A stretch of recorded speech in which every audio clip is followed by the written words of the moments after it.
Messieurs, bienvenue à toutes et à tous, à vous qui venez de nous rejoindre, hein, mesdames.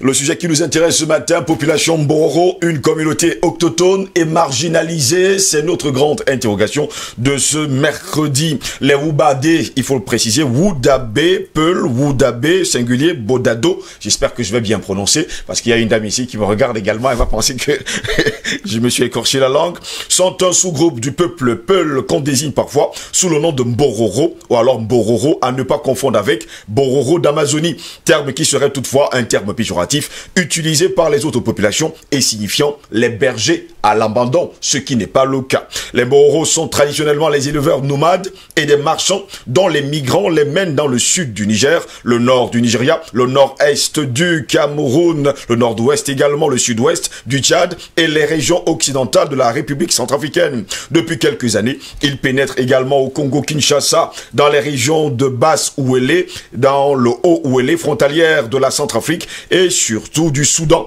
Les Woudabé du Niger, réputés pour leur beauté, aussi bien des hommes que les femmes, leur artisanat élaboré et leurs riches cérémonies, sont considérés comme le dernier groupe Peul pratiquant encore les coutumes d'avant d'islam. Comparativement à d'autres populations africaines, ils ont été abondamment décrits, photographiés et surtout filmés. On parle même des documentaires à gauche et à droite sur les grandes télévisions qui s'occupent d'ailleurs de ces documentaires. Selon des sources, on observe également deux termes avec plusieurs variantes. Woudabé, Wororbe, ou alors Wururbe et Bororo, Boror N, Bororo, Boro, Mbororo, ainsi que Ako. En fait, ce sont les termes utilisés.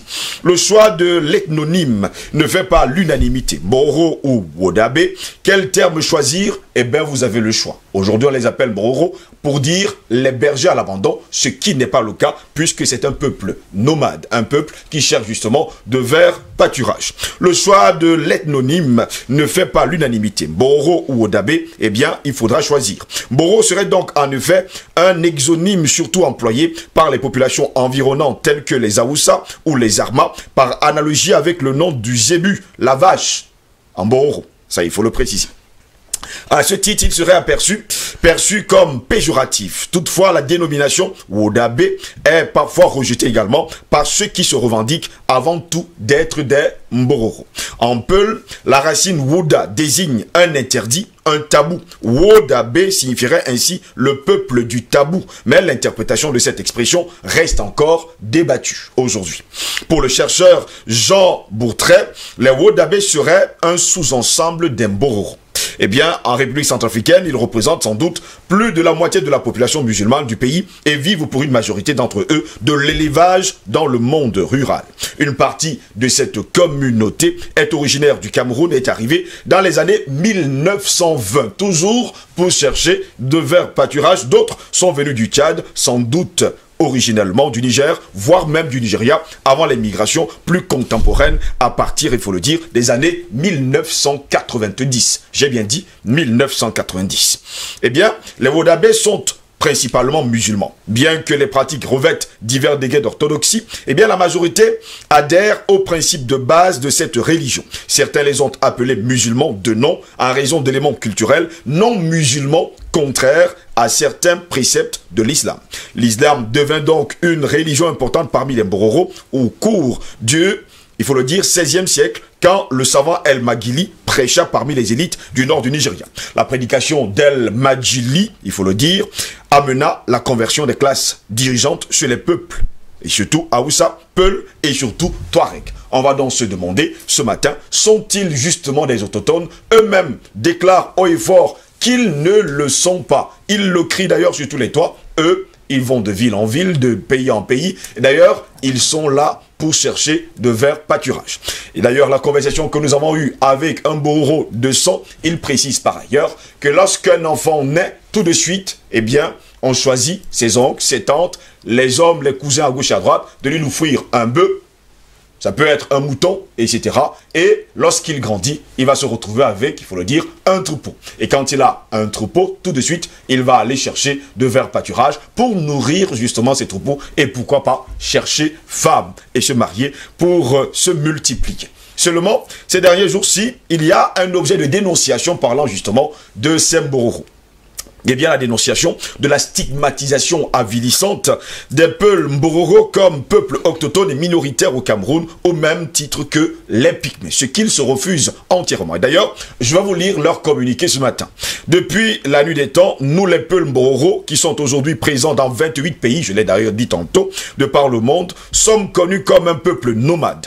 Éleveurs invétérés, toujours en mouvement à la recherche permanente du pâturage pour leur bétail, les Peuls Mbororo ne sont jamais sédentarisés en un lieu fixe pour créer et fonder à eux un village propre et connu dont ils se réclameraient aujourd'hui autochtones de cette localité. Au Cameroun, nous bénéficions sans discrimination aucune de tous les privilèges que l'État accorde aux autres concitoyens. Eh bien, c'est donc pour rétablir cette vérité devant l'opinion publique nationale et internationale que nous dénonçons avec la dernière énergie, refusons d'être instrumentalisés par un petit groupuscule qui, pour des fins inavouées, stigmatise de manière avilissante ce peuple qui n'est ni pauvre, ni riche, mais très fier de son identité culturelle. Non, les Peuls Mbororo du Cameroun ne sont pas des autochtones au même titre que les Pygmées. Non, les Peuls Mbororo ne sont pas minoritaires au Cameroun. Oui, les Peuls Mbororo sont des Camerounais à part entière et non des Camerounais entièrement à part. Les signataires, je vais donner leur nom, si vous me permettez. Abdelaziz Amidou, Ardo Oumarou Amadou, Ardo Moussa Daboura, Aladji Issaré, Aladji Adamou Dembo, Aladji Abdouram Mokolo, Aladji Amadou Lamou, Aladji Manou, qui sont bien sûr les signataires de cette pétition et surtout de cette dénonciation. Donc, ils nous font comprendre, et d'ailleurs tout le monde le sait, ils ne sont pas autochtones, il n'y a pas un seul village que vous allez rencontrer d'ailleurs dans tous les 28 pays qui est justement à l'image des Mbororo. Je vais me tourner bien sûr vers le docteur Mbelek, lui qui a été au Mali et qui connaît bien sûr ces choses-là. Alors, effectivement, il y a un lien avec le Mali, c'est que les Peuls du Cameroun sont originaires du Mali. Oui. Donc qu'ils soient Mbororo ou autres. Bon, alors on peut faire l'extension jusqu'au Niger, hein, parce que... Oui. Toute cette région, quand même, à l'origine, c'était l'Empire du Mali. Avant, il y a eu l'Empire de Ouagadougou, c'est-à-dire ce qu'on appelle comme nom Ghana, l'Empire du Ghana. Bon, les Peuls du Cameroun sont originaires du Massina. D'ailleurs, le Massina, c'est une région au Mali, malheureusement, qui a été affectée par les conflits qui poussent même jusque la région de Badiangara avec les Dogons. Voilà. Mais sinon, cette origine est reconnue. D'ailleurs, régulièrement, il y a une réunion de Peuls qui se fait soit au Cameroun, soit au Mali, et ce sont les Peuls du Cameroun qui sont les principaux animateurs de ces rencontres-là. Et ça nous a valu un accord entre le Mali et le Cameroun. Oui. Cet accord qui faisait que les Maliens étaient considérés comme des citoyens camerounais et réciproquement. Bon, qui a été, comment dire, cet accord a pris fin il y a seulement à peine quelques années, après 2012 en tout cas, pour cause soi-disant de terrorisme. Le terrorisme qui sévissait déjà au Mali, donc pour ces raisons-là, bon, moi je crois que ça, en fait, ça revoir. Bon, maintenant les Mbororo font partie des Peuls. Alors il faut voir, quant à l'origine qui est autochtone au Cameroun ou ailleurs, en tout cas dans les régions d'Afrique centrale, ce sont les Pygmées. Et ça, c'est une explication qui a même des origines physiologiques. Et si vous voulez, je vais en parler. Mais je reste d'abord sur les Mbororo. Les Mbororo étant une partie des Peuls. Et donc, comme on l'a dit, ce sont des nomades. Donc, ils bougent. Oui. Okay. Mais, premier point, c'est que le principe de bouger est le plus ancien de l'humanité. Hein? Parce que même les Pygmées, peut-être qui bougent sur des territoires plus grands, sont des nomades. Oui. Okay? Parce que les premières populations humaines étaient nomades. D'abord parce qu'ils n'étaient pas nombreux et qu'eux ne cherchaient pas les verts pâturages, puisqu'on ne maîtrisait pas encore l'élevage, mais ils cherchaient tout simplement à manger. Okay? C'est ce qui les a amenés à sortir même d'Afrique. Plus tard, à peupler les différentes régions du monde. Les premières populations étant originaires d'Afrique. Donc ça, c'est le premier principe de base. L'évolution de l'humanité fait que la plupart des populations du monde finissent par se sédentariser. Parce que c'est l'évolution naturelle de l'humanité. Mais quelques-uns, puisque c'est l'origine, sont restés des nomades. Même en Europe, il y a des nomades. On les appelle les gypsies, on les appelle les malmouches, hein, on les appelle enfin, ils ont différents noms, non? Oui. Voilà. Et donc, voilà. Mais pour revenir dans le cas des Mbororo, effectivement, il y a un Peul du Sénégal, il s'appelle Aboubakry Moussalam, c'est un égyptologue. Il a écrit un livre, le titre c'est, qu'après une recherche, hein, qui a pris quand même certaines années, l'origine égyptienne des Peuls. Parce qu'à la base, il y avait une controverse Je pense par exemple à Madame Lilian Hamburger, qui disait que les Peuls étaient originaires hors d'Afrique, de l'Inde. Bon, et dans mon salam, c'est celui qui a rétabli les faits. Voilà. Les Peuls sont originaires d'Afrique, c'est des Africains qui sont originaires d'Égypte et qui sont issus d'un métissage avec des populations hors d'Afrique, avec des populations qui sont venues au fur et à mesure, soit parce qu'eux ils cherchaient le bien-être, un peu comme les immigrés vont aujourd'hui dans des pays où le niveau de vie est meilleur. Bon, ils quittaient le Proche-Orient, ils venaient en Afrique, et la porte ouverte, c'est l'Égypte, qui était très riche aussi à l'époque. Oui. Et donc, on les intégrait. Parfois, ils venaient par conflit, il y avait des guerres, hein, et puis on les battait, mais il y a que des populations qui restaient sur place. Et c'est de là que vient le groupe Peul. D'ailleurs, ça se voit dans les traits des Peuls. Il y a des Peuls qui sont bien, pour parler comme les Européens, négroïdes, c'est-à-dire que nègre typique caractérisé comme pas possible. Et puis il y a des Peuls qui sont un peu plus clairs de peau, le nez un peu comme ça, n'importe. Bon, bref, métis, ok. Mais c'est un métissage ancien. Donc tout ça fait le groupe Peul, ok. Bon, au Sénégal on les appelle les Poulards. Voilà. Donc les Boros n'en font qu'une partie. Donc moi je pense que puisque les Peuls, les citoyens Peuls eux-mêmes, Boros ont pris la parole pour signifier que le conflit, l'autochtonie est typique. Ça sent vraiment la manipulation. Pourquoi? Parce que, étant donné que les populations Peuls sont victimes des Ambazoniens, qui eux sont montés par l'étranger, et qui sont eux ennemis du Cameroun, et même de l'Afrique, puisque au lieu d'aller dans la marche normale du continent africain, qui est l'unité de l'Afrique, après le panafricanisme, eux ils nous ramènent en arrière pour diviser les États. Et même pour commettre des crimes sur les populations, soi-disant qui protègent. Et ces crimes, ils les perpétuent contre des populations Bororo qui sont pacifiques, qui n'ont rien demandé qu'élever leur Bororo et vivent en paix, comme tous les Camerounais. Alors, donc, maintenant que ces Ambazoniens sont vaincus militairement par l'armée camerounaise, la stratégie occidentale impérialiste consiste, là je lève le ton, excusez-moi, parce que on les suit quand même, hein. La stratégie occidentale diabolique, satanique, consiste à quoi? À faire comprendre que c'est tous les Camerounais dans leur ensemble, en tout cas au moins une partie dans le sud-ouest, qui ostracisent les Peuls, Bororo, ok? Qui en fait, eux, sont plutôt les autochtones. Donc en fait, on veut essayer d'inverser la démarche pour créer une soi-disant sympathie occidentale auprès des Boros qui ne demandent pas ça, alors qu'en fait ils sont victimes et qu'il faudrait braquer les caméras sur les tueurs, ceux qui les massacrent vraiment, et qu'il faut vraiment neutraliser, voilà, pour créer une certaine confusion et continuer à propager l'élite intestine entre Camerounais, quoi. Donc je pense que là, il faut stopper rapidement cette hémorragie-là, il faut stopper rapidement cette manipulation. De toute façon, nous les Camerounais, on n'a pas de problème en termes d'autochtonie. Nous reconnaissons d'abord que les premiers autochtones d'Afrique, c'est les Pygmées, j'ai dit que j'allais y revenir. Pourquoi les Pygmées sont les premiers autochtones d'Afrique? Parce qu'ils ne pouvaient pas en être autrement. Je parle d'Afrique centrale. Parce que physiquement, ils ne pouvaient pas en être autrement. Ce sont des régions de forêt. Toute population qui vit dans les forêts est forcément pygmée. Donc, le problème de la taille est lié au fait que les arbres arrêtent, pour faire leur photosynthèse, la lumière du soleil, et qu'à l'intérieur de la forêt, il fait sombre. Or, ces régions étaient toutes forestières, même ici à Douala, c'est la forêt, on a seulement des boisés. Moi, dans mon enfance, j'ai connu des forêts, toutes ces régions, Makepe, Bonamou, Sali, tout ça, là, les PK, etc., c'était des forêts. Voilà. Donc dans la forêt, surtout quand on va dans les zones où il y a les pygmées, il fait tellement sombre que la glande qu'on appelle l'épiphyse, qui est en dessous du cervelet, n'est pas aussi fonctionnelle que lorsqu'on est en dehors de la forêt. Or cette glande est nécessaire pour la croissance. Elle contrôle la croissance. Donc il est impossible de dépasser une certaine taille quand on vit dans la forêt. Donc le phénomène pygmée est lié typiquement à la vie dans la forêt, tout simplement. Donc forcément les pygmées étaient forcément, par définition même, les populations autochtones d'Afrique centrale. D'ailleurs, les pygmées, quand ils sortent de la forêt, les générations souvent commencent à augmenter en taille. Et ce n'est pas lié seulement à la nourriture, parce que les pygmées sont les gens qui se nourrissent bien, hein, peut-être même mieux que nous autres, mais c'est lié au fait que maintenant ils sont exposés au soleil, et donc la glande épiphysaire joue son rôle. Et donc, de génération en génération, ils gagnent en taille. Donc, déjà, nous reconnaissons tous que les populations pygmées sont les vrais autochtones de ces régions, pas seulement du Cameroun, mais l'Afrique centrale en général. Partout il y a la forêt. Même quand on a en Afrique de l'Ouest, partout où il y avait la forêt, les régions autochtones étaient des pygmées. Ce sont des gens de petite taille, qu'on appelle nous pygmées, mot d'origine grecque. Alors, donc, finalement, les autres populations, nous n'avons aucun problème, puisqu'on parle par exemple de l'arrivée des Boros au Congo, RDC, en 1990. Même si un groupe de population venait maintenant au Cameroun en 2020, que nous on intégrerait, parce que c'est dans notre tradition africaine de le faire. Les premiers à briser cela, ce sont les Occidentaux par le colonialisme, l'esclavage. Sinon, nous, en tant qu'Africains, tous nos frères sont bienvenus, ils sont les intègres.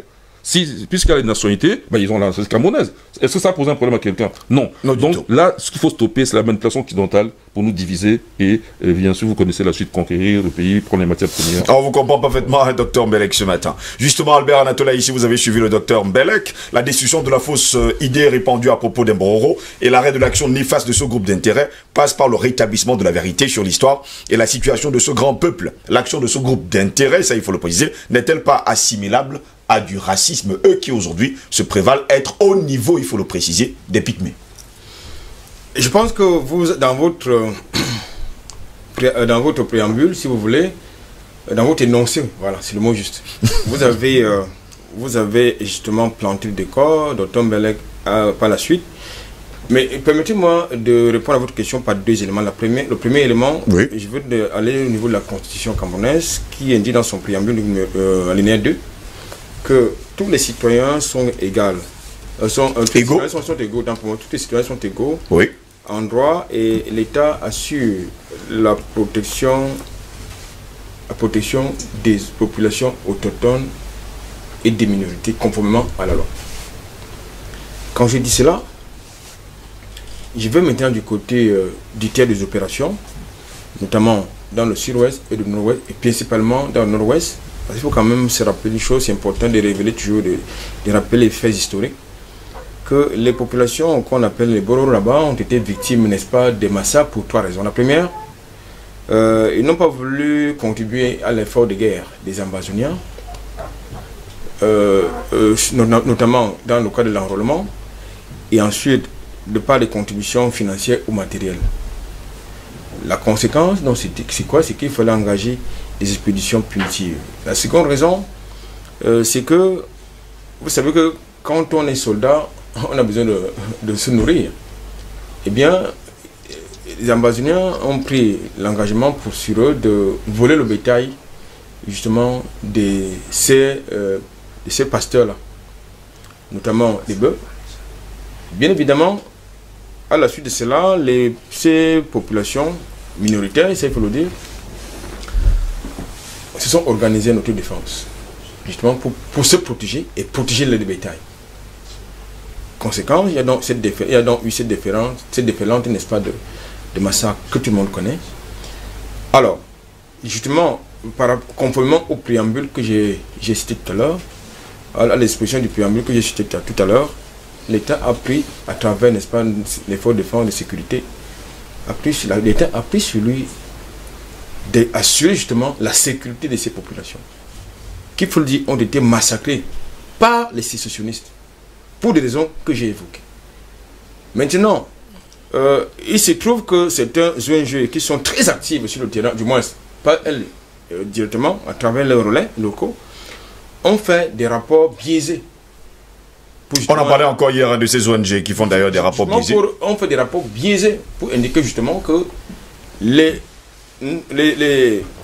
les populations Bororo étaient entre deux feux et davantage, ils étaient massacrés par l'armée républicaine. Ce qui est déjà faux, parce que lorsqu'on dit que des populations sont entre deux feux, ça suppose que vous avez en face deux parties qui ont des bisbilles, et puis il y a une population tampon qui est victime des balles perdues, disons ça comme ça. Or, il y a une des parties au conflit qui a délibérément choisi justement de massacrer en titre de représailles une population qui ne cherche pas de noise à qui que ce soit. Qui n'a jamais cherché de problème à qui que ce soit, oui. Donc, il faut déjà évacuer cette contre-vérité-là, que les Bororo ont été massacrés, pas par l'armée républicaine, mais par les sécessionnistes, par représailles, oui, à leur refus de l'effort de guerre. Quand je l'ai dit, quand j'ai apporté cette précision, il est important de préciser une chose. Vous l'avez clairement indiqué dans votre énoncé tout à l'heure. Les Bororo ne sont pas marginalisés au Cameroun. Non, du tout. Du tout. Ça, il faut le préciser.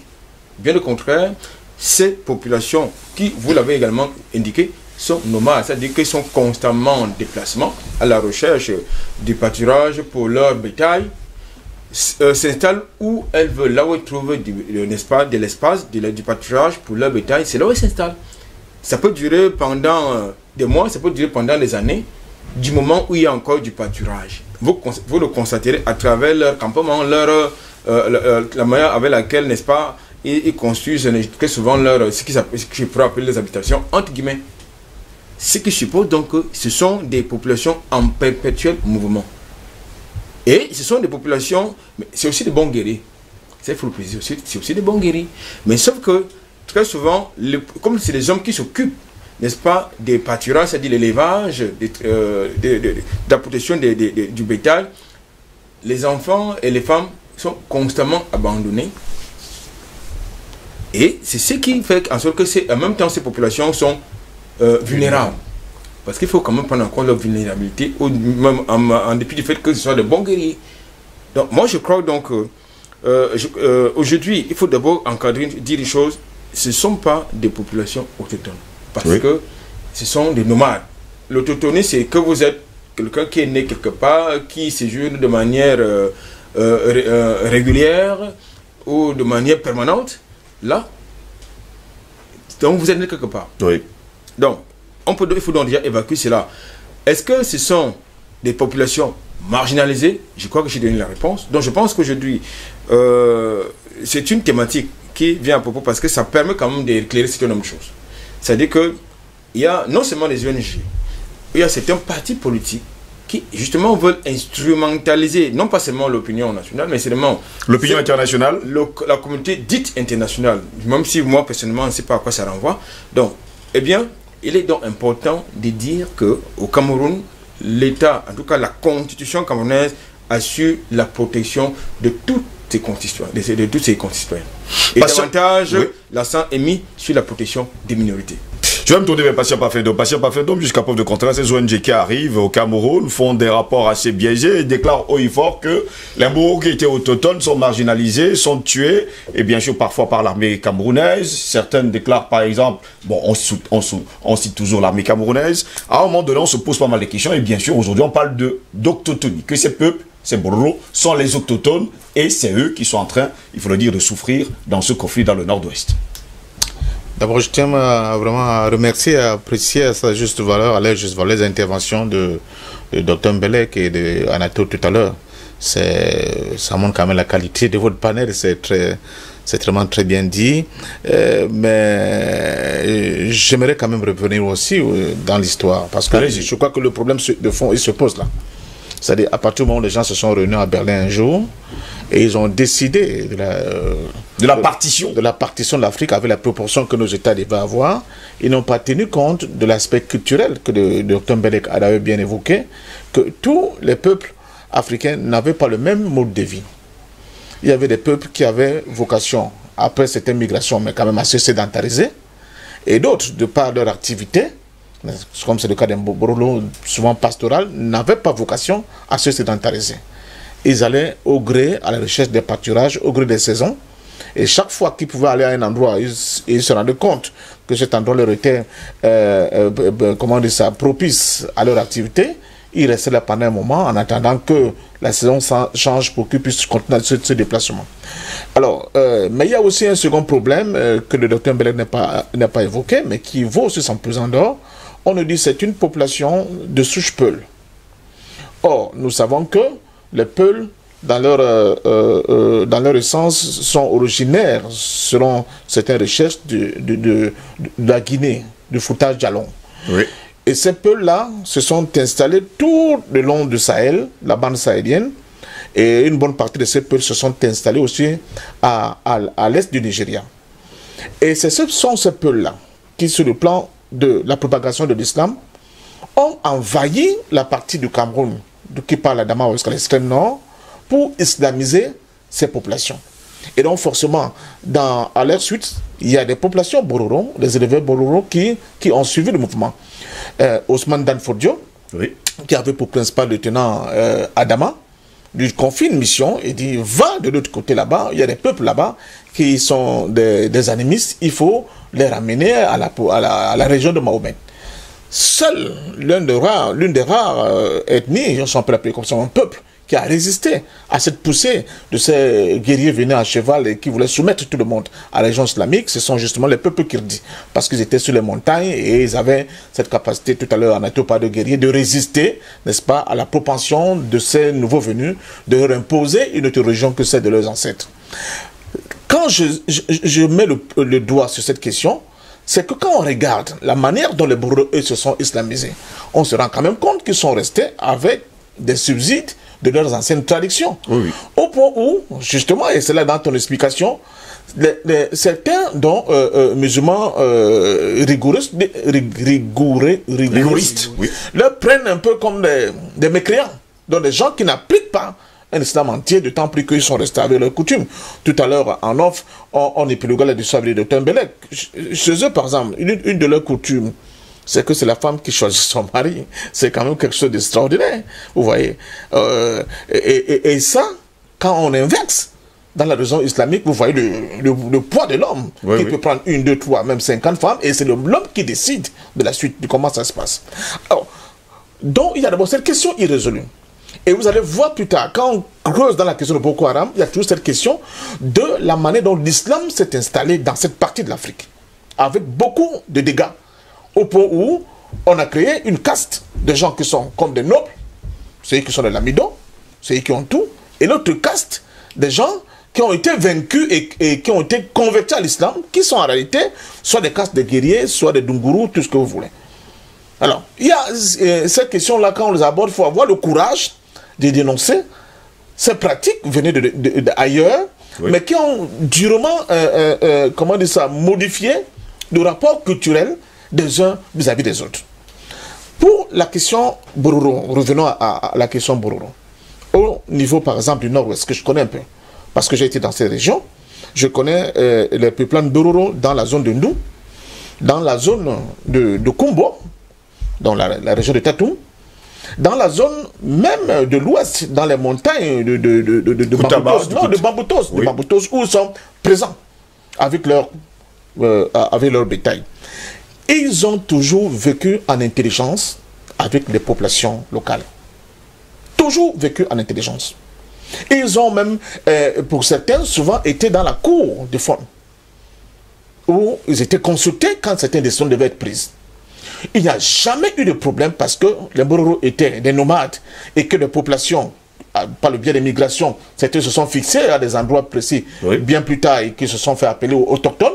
Il n'y a jamais eu de problème entre ces peuples qui étaient, n'est-ce pas, qui avaient un penchant vers la migration et pour des raisons économiques et sociales bien définies et culturelles, et ceux qui trouvaient sur place. Tout à l'heure, vous avez évoqué le cas, par exemple, de la République centrafricaine. Et là, quand on avait le retour de la paix au niveau de la République centrafricaine, justement, là-bas, c'est l'inverse qui s'est produit. La Séléka a essayé d'instrumentaliser une nouvelle fois, il faut le dire, les peuples pour combattre à leur côté contre l'État, ou bien ceux qui étaient considérés comme les Balaka, les anti-Balaka, qui étaient originaires de la forêt. Et il y a eu des massacres, il y a eu beaucoup de problèmes. Mais aujourd'hui, dans le cadre de la réconciliation en Centrafrique, il y a de nouveau des populations Bororo qui vont avec leur bétail et il y a des séances de conciliation entre les autochtones, excusez-moi, soi-disant n'est pas vrai, les autochtones et ces populations-là. Et on voit comment les échanges se font entre ceux qui produisent qui vivent de la production de la terre et ceux qui ont ces pâturages, ce bétail-là. Alors, donc, en réalité, ce qui se passe aujourd'hui au Cameroun, c'est l'instrumentalisation, n'est-ce pas, des Bororo. Et Anatole l'a très bien expliqué. Au nord-ouest, surtout au nord-ouest, les ambassadeurs ont pris les Bororo possibles parce qu'ils les ont considérés comme des supplétifs de l'armée, soi-disant parce qu'ils donnaient des informations à l'armée. Ils ont été d'une violence incroyable. Même dans la région de Kambé, parce que la région de Ndou est déjà dans la région de Kambé, on a vu comment ces Bororo ont été vraiment massacrés par ces populations. D'où vient-il donc que les gens aujourd'hui essaient de faire croire aux Bororo, ou bien à certains Bororo qui n'ont pas le sens de l'histoire, nous tous on l'a d'ailleurs pas totalement, qui sont les autochtones quelque part. Non, ils n'ont jamais été autochtones. C'est même contraire à leur propre culture, l'autochtonie. C'est de ça qu'il s'agit. Ce sont des peuples qui ont vocation à se déplacer au gré de la recherche des pâturages et au gré même des saisons. Même au niveau de Burkina Faso, la question se pose aujourd'hui. L'armée a l'impression que, vous voyez comment ça se retourne, oui, ça se retourne toujours dans tous les d'État pays. en État. Oui. L'armée a l'impression que les peuples Bororo et Peul, surtout, ils sont en complicité avec les islamistes. Et il y a eu des cas aussi de massacres là-bas qui sont imputés à l'armée à cause de cette complicité. Donc, dans le cas du Cameroun, alors, c'est au contraire les Bororo qui subissent, n'est-ce pas, les affres, j'allais dire, la violence de cette société. J'ai allé dénoncer ici plusieurs fois. Mais allez en Dou, allez en Kambé, allez dans la zone de Tatoum, de Kumbo, allez dans toute cette zone de la Djakiri où ils ont leur campement, etc., etc. Ces gens-là ne vous diront jamais que c'est eux, ils sont là depuis. Parce qu'ils bougent. Ils n'ont fait que bouger. Quand la saison, par exemple, sèche arrive, ils progressent. Ils vont là où ils peuvent encore trouver de l'herbe pour leur bétail. Donc c'est ça le problème aujourd'hui. Oui. Mais le nœud du problème, c'est la manière dont nous avons créé nos États. Nos États n'ont pas tenu compte des spécificités culturelles de certains peuples en Afrique. Je ne parle pas de ces lignes arbitraires qui font qu'on peut avoir un femme au Cameroun, au Gabon ou en Guinée équatoriale, mais des spécificités culturelles. Parce que il y avait des peuples qui étaient, par exemple, les peuples marchands. Prenons le cas des Aoussa. Nous, dans nos villages, nos parents souvent se réveillaient avec des gens qui avaient des ballots de pagne. On les appelait souvent, le nom va me revenir. Non, les Maguida. Mais en fait, on les appelait Mankalaba. Parce que pour la plupart des gens, les gens qui venaient de Niger, de Calabar, c'était des commerçants. Vous voyez. Et dans toutes nos localités, vous allez trouver qu'il y a des Kachaoussa. Avec des mosquées, en Gambé, dans le chef de Moradosoma, il y a un Kachaoussa bien établi, où ces gens vivaient en bonne intelligence. Ils vivent toujours sans aucun problème. Ouais. Si vous allez à Ezeka, vous allez trouver des Kachaoussa. Voilà, partout il y a des Kachaoussa. Et moi, j'ai vu de mes propres yeux pour montrer la nature. Et c'est là où j'ai été beaucoup intéressé par la démonstration du docteur Mbelek. La nature, j'allais dire, cette convivialité, ce sens de l'accueil, de l'hospitalité, n'est-ce pas, des peuples africains, ces vendeurs, n'est-ce pas, de pagne qui étaient arrivés à mon village, mais faisaient... Qui marchaient des kilomètres. Je ne sais pas comment ils faisaient ces gens-là. Vraiment, c'est extraordinaire. Et puis, une époque, on disait qu'ils disparaissaient souvent dans ils arrivent la nuit dans mon village et ils viennent toquer à la porte de ma mère qui était là. Bon, Maguida, tu es là, oui. Aménagez-lui une chambre. Tout de suite, on lui aménage une chambre. On me demande d'aller mettre de l'eau au feu. Le monsieur se douche. On lui sert à manger. Il dort et le lendemain, il continue tranquillement. Ça route. Donc, d'où vient-il que les gens veulent instrumentaliser les Bororo aujourd'hui en leur faisant comprendre que dans certaines raisons précisément, ils sont chez eux et que les autres, non, c'est pas ça. Ils n'ont pas compris, ils se disent que la différence est d'ordre culturel en fonction de l'activité économique de certains peuples. Ceux qui étaient des agriculteurs, ils se sont fixés sur place. Quand ils sont arrivés, après les différentes migrations, même nous le bassin, on dit que nous venons de l'Égypte, donc arrivé là où l'espace on s'est fixé là, parce qu'on pratiquait de l'agriculture, on ne pratiquait pas de l'élevage. Ceux qui pratiquaient l'élevage, en règle générale, c'est ça les gens qui se déplaçaient au gré de la recherche des pâturages. Et c'est le cas des Bororo. Cette spécificité culturelle, elle doit être mise en avant pour que la manipulation ne passe pas. Parce que justement, si on donne l'impression que sur le plan culturel, tous les peuples se comportent de la même manière en Afrique, on va créer des situations où justement les gens vont dire ici nous sommes chez nous. Et c'est l'un des problèmes qui a été la source qui a empiré le conflit au niveau de la République centrafricaine. Parce que les autochtones là-bas, excusez-moi, c'est un terme que j'aime pas beaucoup, mais utilisons-le, les autochtones là-bas ont cru à un moment donné que la poussée de la Sénéca, c'était une autre manière pour ces gens-là, venus un peu du Tchad, et du nord de la Centrafrique et comment dire ça, et du Soudan, de venir leur arracher leurs terres. Et ils venaient avec eux, justement, ces peuples Bororo qui étaient des peuples de pasteurs et non des peuples qui pratiquaient une activité qui les obligeait à se sédentariser. Donc, voilà, pour faire bref, la situation aujourd'hui des peuples Bororo, à qui nous adressons d'ailleurs toutes nos condoléances pour tout ce qu'ils subissent. Parce qu'on n'en a jamais assez parlé. On n'en a jamais assez parlé. Les Bororo subissent dans cette guerre stupide qui a lieu au niveau de la région anglophone de notre pays. Le prix le plus lourd, ils payent le plus lourd dans cette guerre-là. Et inutilement. Inutilement, comme vous l'avez dit. Donc, nous sommes vraiment de tout corps avec eux, nous compatissons à leurs difficultés, mais en même temps, il faut qu'ils se mettent à l'abri d'une quelconque manipulation qui tentera à leur faire comprendre qu'ils sont autochtones quelque part au Cameroun. Ce n'est pas dans leur culture de se fixer sur un tiroir bien défini. André Kisselfanga, à chaque peuple sa culture. Au Bororo, leur culture. On ne va pas se lever aujourd'hui et déclarer haut et fort qu'ils sont autochtones, car eux-mêmes déclarent haut et fort qu'ils ne le sont pas. Pourtant, tout le monde le sait, ils sont camerounais. Je crois que les différents panélistes ont déjà bien planté le décor de toute la discussion. Je voudrais aborder un aspect peut-être que les gens ne regardent pas beaucoup et qui est même souvent le plus important. L'aspect spirituel de la chose. Les Mbororo ont quelque chose que les autres n'ont pas. Et quand vous regardez la crise dans le nord-ouest et le sud-ouest, oui, la plupart des combattants sécessionnistes ont ce qu'on appelle des amulettes. Si vous regardez bien, tous ces combattants, on voit ont des amulettes. Les Odoshi. Vous comprenez un peu?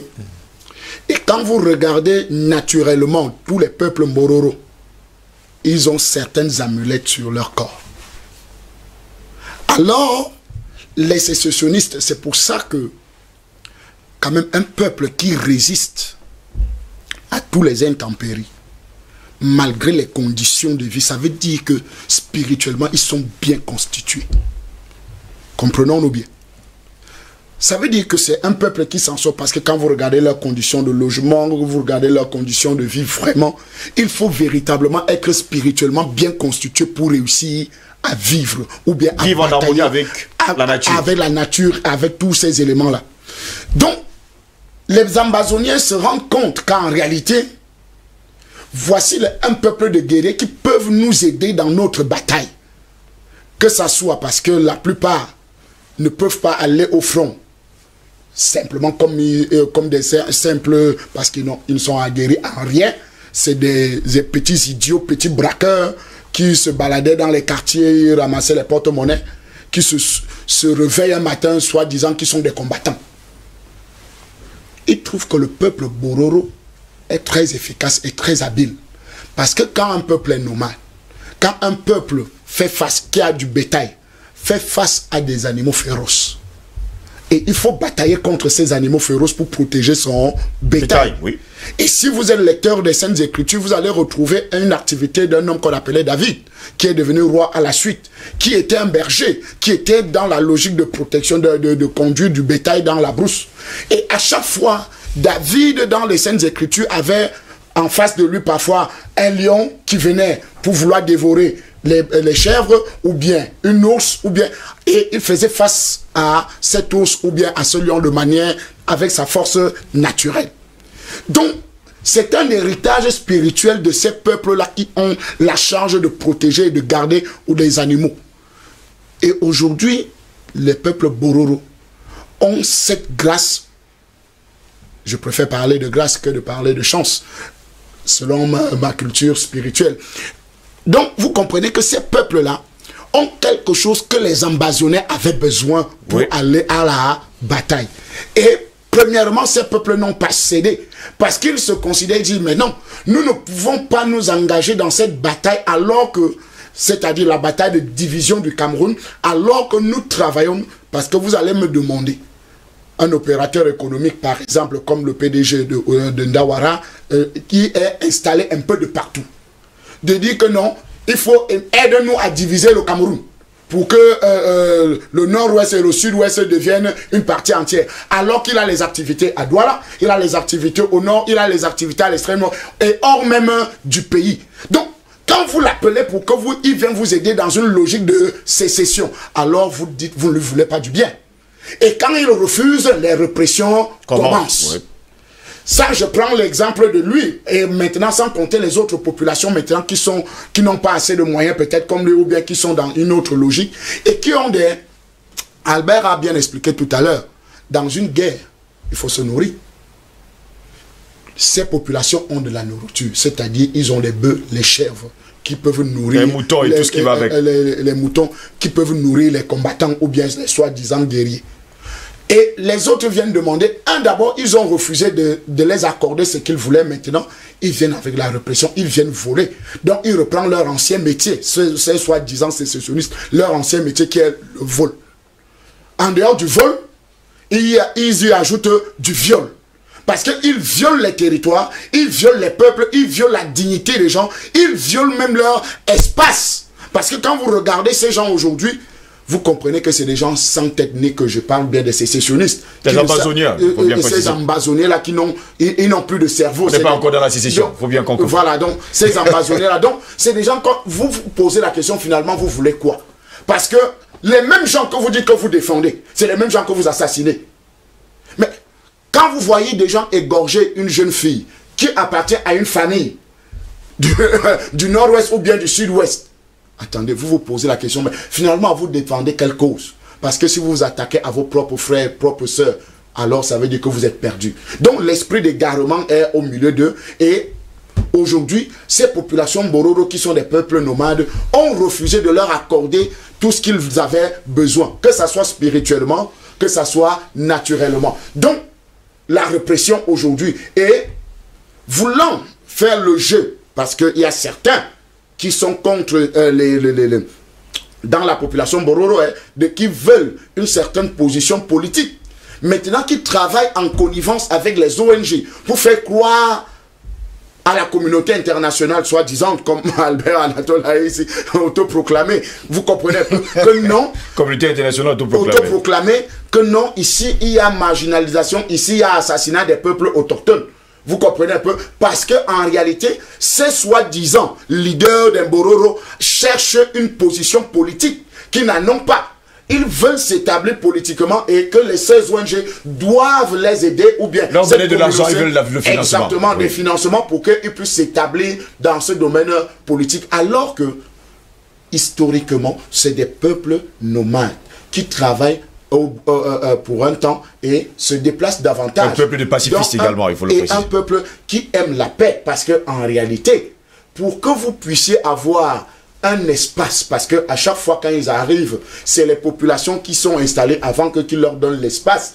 Et les gens, en dehors de l'espace qu'on leur donne, il a voulu avoir des conflits au niveau des pâturages, parce que les bœufs arrivent parce que les autres peuples sont des agriculteurs. Et les bœufs et les moutons arrivent à aller pâturer dans les champs des autres. Et ça on a voulu instrumentaliser aussi ce domaine-là pour dire que non, les bœufs sont en train de détruire les champs ou bien mangent les produits des champs des autres. Donc il faut alors que c'est un problème qui était réglé depuis longtemps. On sait comment les pâturages ou conduire les pâturages en dehors, et c'est parce que justement il y a eu une poussée politique ou bien de certains hommes dans leur propre population Bororo, oui, qui voulaient instrumentaliser cette affaire parce que ils voulaient prendre des territoires. En fait, ils veulent changer leur mode de vie. Vous comprenez? Ils veulent des territoires entiers. Voilà. D'autres veulent changer leur mode de vie pour devenir soi-disant des autochtones, alors que la vérité c'est que culturellement c'est des peuples nomades. Donc il faut comprendre cette situation-là et comme je l'ai expliqué tout à l'heure, premièrement, spirituellement, parce que c'est des peuples assez aguerris spirituellement pour certaines. C'est pour ça que certains musulmans ne les acceptent pas. Parce qu'ils utilisent toujours leur tradition, hein, je veux dire, dans l'islam.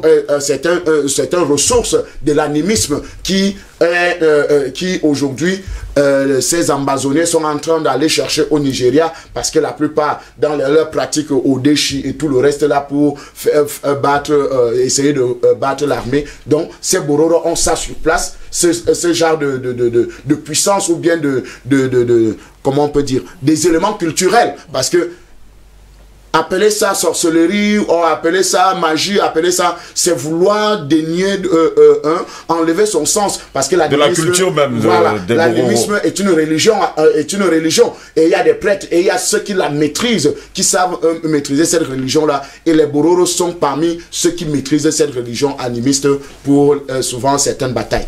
Merci beaucoup Arde Kisefanga pour cette première prise de parole. Je vais prendre d'ailleurs une information des dernières minutes qui vient de nous arriver, qu'on vient de m'envoyer par Charlie Ollier Noah. Il dit que le ministre public de l'Est vaudois, nous sommes là du côté de Vevey Suisse, est invité à se pencher d'ailleurs sur les exactions perpétrées sur les populations Bororo, il faut le préciser, du côté du nord-ouest. Et l'association de monsieur Charlie Ollier Noah a déposé une plainte qui vise les personnes vivant en Suisse et qui financent et soutiennent les sécessionnistes justement pour détruire, il faut le dire, la communauté Bororo du côté du nord-ouest. Il m'a envoyé d'ailleurs cette information. On aura justement le temps d'en parler tout à l'heure inbox. Je vais prendre quelques messages, hein, monsieur, avant de revenir à vous. Bonjour, le plateau, s'il vous plaît. Est-ce que les Mboro sont des Africains? Si oui, pourquoi on les marginalise? Soyons fiers d'eux, car nous sommes tous des Africains, car c'est la colonisation qui est à la base de tout ce qui se passe. Je suis très révolté ce matin, Koumou Papin, depuis le Togo. On vous comprend, hein, Koumou Papin. Nous également, nous sommes révoltés. Nous sommes tous Africains et il faut donc arrêter de marginaliser les Mboro. Bonjour, aimable plateau de DBS Matin, je suis infiniment content pour vos brillantes explications et analyses sur le peuple Mbororo. DBS Matin a des brillants et ingénieux panélistes. DBS Matin est le plus beau des cadeaux que Dieu a donné à l'Afrique. Je vous écoute religieusement tous les matins. L'on vient DBS Matin. Soyez bénis. Je suis Antoine de Marie Obida depuis Yaoundé, fidèle téléspectateur. Ça, il faut le préciser. Hello à toute l'équipe. Débat très enrichissant, de très bonnes factures. Chapeau à monsieur Ndom, à monsieur Belek à triple A et à Fanga Christelle. La personne n'a pas laissé de nom. Bonjour Dibier, je suis très content avec vous. Je suis au Burkina Faso, la ville c'est Bamfora. Merci également à vous qui nous suivez du côté de Burkina Faso. C'est également que de ce côté-là, les Mbororo, nous vous faisons chapeau bas ce matin. Restez toujours à notre écoute d'ailleurs pour cette édition de DBS Matin. Bonjour Steve, très bon panel concernant les Mbororo. Je crois que le Cameroun a largement rempli sa mission d'intégration de ce groupe. Je fonde cette déclaration sur la situation des Mbororo dans le Noun qui ne peuvent plus se considérer comme des marginaux. Ils se sont presque tous sédentarisés. Ils possèdent des terres. Ils sont des chefs traditionnels des villages avec les homologations du préfet comme Adi Dango et Yolo Mancha. Le peuple Bamoun, à travers son roi, les a intégrés depuis leur arrivée il y a plus d'un siècle. Les mariages intercommunautaires sont légion entre Bororo et les autres communautés camerounaises présentes. C'est un exemple qui, bon, tente pas à dire qui peut inspirer d'autres Camerounais et Africains pour le bien de l'Afrique. Ismaël Ndjikam depuis Koutaba. Il faut préciser par ailleurs que du côté de Koutaba, il y a une grande communauté Bororo qui vit d'ailleurs sur les montagnes et en paix, il faut le préciser, avec la communauté Bamoun de ce côté-là. Bonjour DBS, pourquoi s'intéresser beaucoup à un parti politique comme le MRC? Vérifiez, vous verrez, c'est le parti populaire, le plus populaire ici au Cameroun. Le gouvernement doit laisser l'orgueil pour dialoguer avec Maurice Kamto. Non, c'est pas le sujet de ce matin. Là encore, j'ai quelqu'un qui me parle bien sûr en anglais. Il nous écrit I am here in Gambia. Il nous écrit depuis la Gambie et il nous fait comprendre que apparemment en parlant des Mboro, il parle bien sûr du côté du Biafra qui est son pays. Il dit qu'il aime Bororo. Eh bien, il dit que je tiens à apprécier, bien sûr, tout ce qui concerne d'ailleurs ce sujet. Eh bien, il déclare haut et fort qu'il est actuellement en Gambie, mais qu'il aime Bororo et qu'il a vécu longtemps, il faut le préciser, du côté du Nigeria, précisément dans le Biafra. Merci à vous, mais vous ne nous avez pas laissé votre nom, vous avez écrit en anglais. Vous n'avez pas laissé votre nom, mais merci également pour vous tous, hein, qui nous suivez depuis la Gambie. Je ne savais pas qu'on nous suivait également depuis la Gambie. Bon. Le pays de Yaya Jammeh. Yaya Jammeh également. Messieurs, on va revenir avec... Oui, bon, il y a les pleins pouvoirs de ce côté-là. Albert Anatola, ici, pendant ce temps, il y a un groupuscule de personnes par des projets inavoués se sont levés pour aller déposer, il faut le dire, hein, une plainte du côté des Nations Unies pour déclarer haut et fort qu'eux, ils sont autochtones et que depuis la nuit des temps, ils sont marginalisés et qu'il faudrait que les Nations Unies leur viennent au secours. Écoutez, votre question m'inspire un fait. Vous savez, nous les journalistes, nous avons parlé des faits. Oui. Lorsqu'on a commencé à parler de l'homosexualité au Cameroun, il y a certains individus, apparemment bien constitués, qui étaient hétérosexuels, oui. Mais parce qu'il y avait de l'argent, qu'il y avait l'Union européenne qui, justement, miroitait beaucoup de financement, oui, au profit de cette catégorie d'individus qui étaient homosexuels. Il y en a qui se faisaient passer pour des homosexuels. Pour justement prendre un peu de sous. Et justement, cette pétition qui est adressée aux Nations Unies m'inspire un peu l'attitude de ces homosexuels, entre guillemets, qu'il y en a qui n'étaient pas, il y en a qui l'étaient. Donc, je pense donc que nous sommes là de plein pied dans l'instrumentalisation et la manipulation de l'opinion. Je pense tout à l'heure, j'ai évoqué à dessein l'une des dispositions du préambule de la Constitution camerounaise qui prend sur lui, n'est-ce pas, d'assurer la protection des droits de tous ses concitoyens et particulièrement la protection des populations autochtones et minoritaires, il faut le préciser, et minoritaires. Et je pense que les populations bororo font partie des minorités de la République du Cameroun. Et de ce point de vue, tout à l'heure, je l'ai également indiqué dans ma première prise de parole, à savoir que lorsque les Amazoniens ont commencé à commettre des exactions, des massacres, des assassinats ciblés contre les populations bororo, contre les viols, parce qu'il y en a eu, eh bien, de ces populations-là, eh bien, l'armée républicaine du Cameroun a pris ses responsabilités pour protéger de manière spécifique ces catégories de populations. Il faut le dire.